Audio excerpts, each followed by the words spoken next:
Oi, primeiro ano. A professora tá gravando esse vídeo pra gente falar um pouquinho sobre os glicídios. Eles popularmente são conhecidos como carboidratos ou açúcares. É interessante que quando a gente fez aquela atividade sobre características dos seres vivos, a gente viu que a base energética de todos os seres vivos são os açúcares. Até tinha umas atividades que a gente falava sobre. Então, por que isso? Os carboidratos, eles têm uma função muito importante, que é a função energética no nosso organismo. Então, a gente está falando de energia para realizar as mais diversas atividades, desde dormir, onde o nosso corpo todo está funcionando, até realizar atividade física, certo? Então, a molécula de glicose, ela seria fundamental como a base energética do nosso organismo, certo? Os carboidratos, eles podem ser classificados em monossacarídeos, disacarídeos ou polissacarídeos. O que diferencia é que os monossacarídeos são monômeros simples e depois eles vão se unir para formar moléculas mais complexas ou moléculas até maiores. Então, a gente vai ter como monossacarídeo a glicose, a frutose e a galactose. Esses três. Depois, como disacarídeo, di já são associações de duas moléculas. A gente tem a maltose, associação de duas moléculas de glicose, a lactose, que seria a associação de glicose e galactose, e nós temos... Ai, fugiu da minha cabeça. Lactose... a sacarose, que é a frutose mais a glicose, certo? Então, a gente tem depois, como polissacarídeos, nós temos amido, nós temos a quitina, o glicogênio e a celulose, que são macromoléculas, moléculas maiores. Nós temos ali a glicose como principal base da energia do nosso organismo.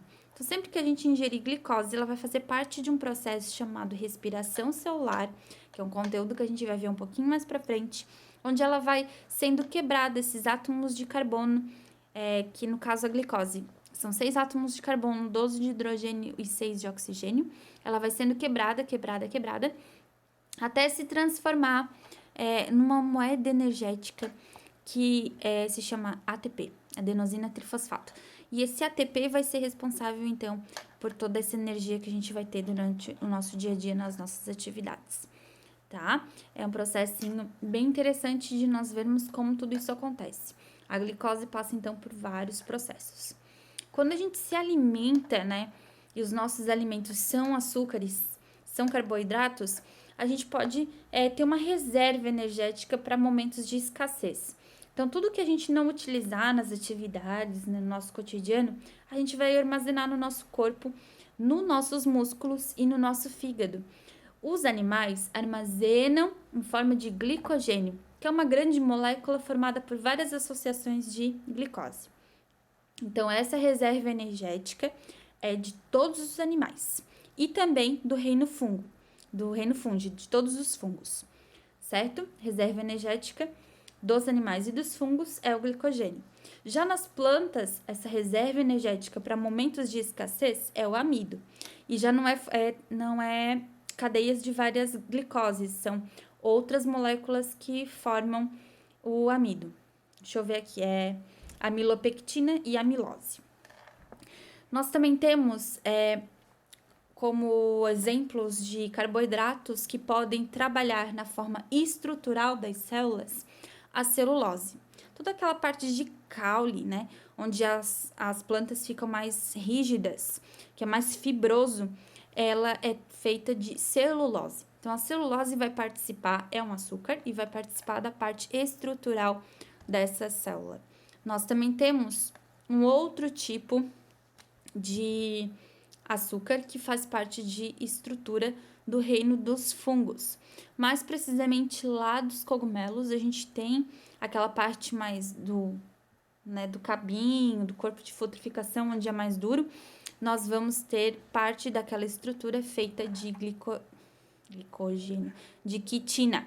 Quitina, então, seria o carboidrato responsável por dar estrutura aos fungos. Quando a gente vai se alimentar de camarão, sempre tem uma capinha em cima do camarão, certo? Que a gente tem que retirar, né, para poder ingerir, então, só a carne do animal.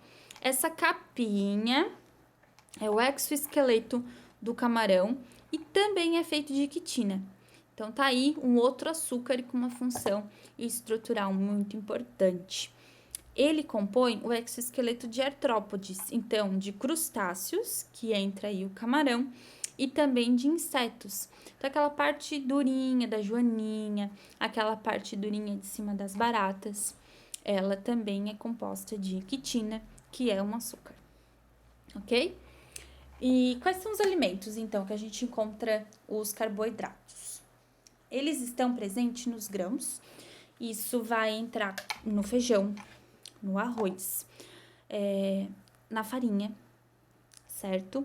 O milho, a batata, macarrão, bolo, bolachas, biscoitos, parte de alimentos que utilizam doce, o açúcar que a gente adoça, café, adoça sucos, é carboidrato, certo? Então, qual que é o interessante você saber? O que é interessante? É que nós devemos sim fazer ingestão dos carboidratos, né? Porque é a principal base energética do nosso corpo. Nós devemos ter uma dieta com carboidratos. E esse carboidrato vai ser queimado durante o dia, vai ser utilizado para as mais diversas funções. E também vai servir como reserva energética para os momentos de escassez, tá? E o problema é não consumir exageradamente carboidratos, porque se você não ter o gasto energético, isso pode resultar em obesidade. Beleza? Então, beijo.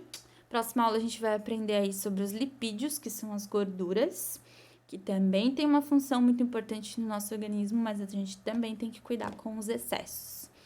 Até mais!